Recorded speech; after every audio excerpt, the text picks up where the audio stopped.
Hi friends, welcome back to 5 Minute Modern. My name is Cindy, and today we're taking a look at the unexpected connection between Jackson Pollock and the CIA.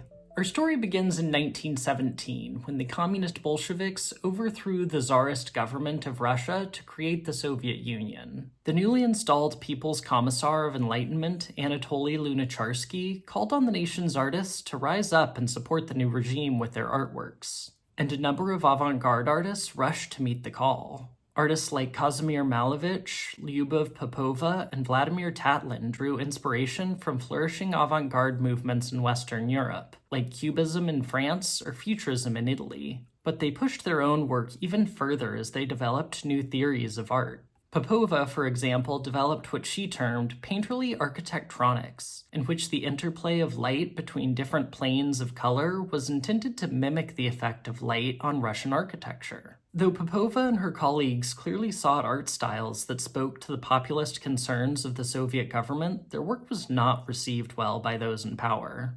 Abstract art was still very new at the time, and many in power, including Vladimir Lenin, found it strange and incomprehensible. The increasingly unpopular avant-garde artists began facing outright repression when Lenin died in 1924 and was replaced by the iron-fisted Joseph Stalin.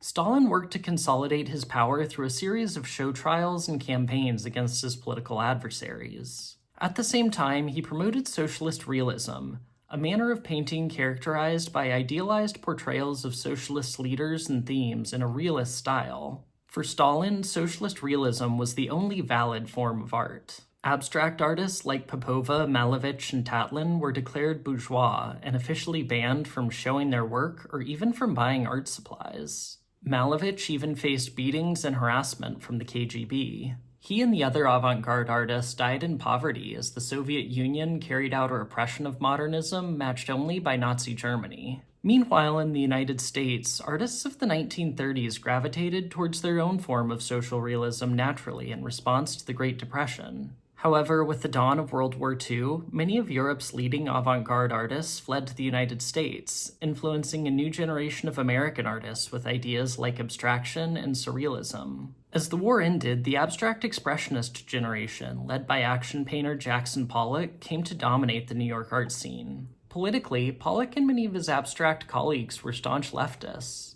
However, they fundamentally disagreed with the Soviet Union when it came to art. For the socialist thinkers of the Soviet Union, art without a clear socialist message was decadent and bourgeois. Meanwhile, Clement Greenberg, the art critic who championed Pollock and an early intellectual leader for the abstract expressionists, termed art with any overt political content as kitsch or propaganda. For Greenberg, painting ought to signify only paint. For the US State Department, this divergence represented an opportunity to limit the Soviet Union's cultural influence and to sway the left-wing intelligentsia of Europe towards the US. The State Department enlisted the help of the CIA to finance liberal magazines across Europe, and a free speech organization for European intellectuals called the Congress for Cultural Freedom. They further supported a number of traveling exhibitions beginning in 1953 to showcase American art in Europe, including a solo retrospective of Jackson Pollock following his death in 1956. While it's certainly not unheard of for a country's government to fund an international exhibition to promote their nation's culture,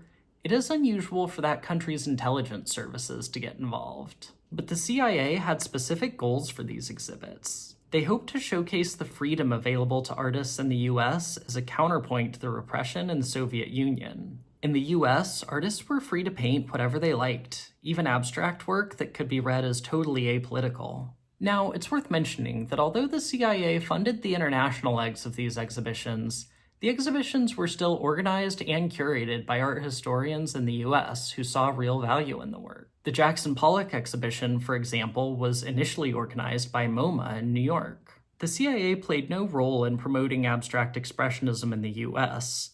They merely promoted it abroad as a symbol for the wide limits of American freedoms. The great irony is that just at the time the State Department was promoting American freedom abroad, the House Un-American Activities Committee was harassing Hollywood screenwriters for supposedly communist views, and the FBI maintained extensive files on left-wing artists like Pablo Picasso. George Dondero, a conservative congressman of the time, even decried modern art as a communist threat, and said that those who promoted it were America's enemies. As historian Joe Segal points out, Dondero's proclamations ironically tarred the CIA as an enemy to the country, though it's worth noting that the CIA's involvement in promoting modern art was unknown at that time. Ultimately, the CIA's promotion of modern art was short-lived. The pop art of the 1960s was less well suited to the task of promoting American freedoms due to its cool criticism of American consumerism. And film, television, and other forms of entertainment soon overshadowed painting as a means of promoting US culture abroad. Though the CIA's promotion of Jackson Pollock certainly remains a bizarre chapter in Cold War history, I think it's also a reminder that art is always political, especially when it appears not to be. Thanks so much for watching this one. As always, I hope you enjoyed the video and I hope you learned something new. Please remember to like and subscribe, and I'll see you in the next one. Bye.